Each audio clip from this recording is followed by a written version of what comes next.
বাংলার মাটিতে ছড়িয়ে আছে অসংখ্য ইতিহাস আর গল্প। কিছু গল্প লেখা আছে বইয়ে, আর কিছু বেঁচে আছে মানুষের মুখে মুখে। আজ আমরা এসেছি কুষ্টিয়া জেলার কুমারখালী উপজেলার যদুবড়া গ্রামে, খুঁজতে এক মহান বিপ্লবের স্মৃতিচিহ্ন।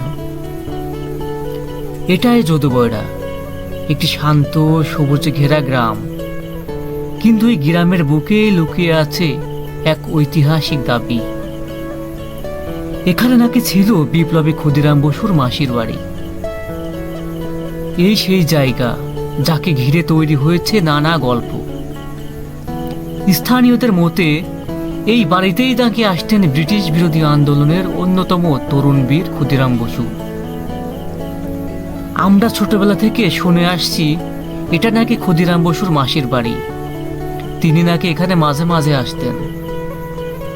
যদিও এই দাবির পক্ষে স্পষ্ট কোনো লিখিত প্রমাণ পাওয়া যায়নি, তবু মানুষের বিশ্বাস আর মুখের স্পষ্ট বলেই এই জায়গাটিকে দিয়েছে আলাদা গুরুত্ব। ক্ষুদিরাম বসু ভারতের স্বাধীনতা আন্দোলনের এক অন্যতম অমর নাম। 1908 সালে মাত্র 18 বছর বয়সে তিনি আত্মত্যাগ করেন ব্রিটিশ বিরোধী আন্দোলনে। তার সাহস আর দেশপ্রেম আজও তরুণদের অনুপ্রাণিত করে। কিন্তু দুঃখজনক হলেও সত্য, এই ঐতিহাসিক দাবি বহন করার জায়গাটি আজ অবহেলায় পড়ে আছে। নেই কোনো সংরক্ষণ, নেই কোনো সরকারি উদ্যোগ।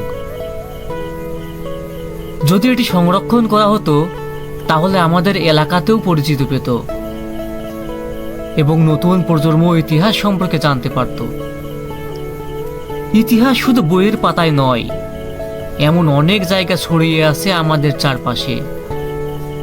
যদুবড়ার এই বাড়িটি সত্যিই ক্ষুদিরামের স্মৃতিবাহী কিনা তা হয়তো গবেষণার বিষয়, কিন্তু এটুকু নিশ্চিত, এটা আমাদের ইতিহাসের একটি অংশ হয়ে উঠেছে মানুষের বিশ্বাসে।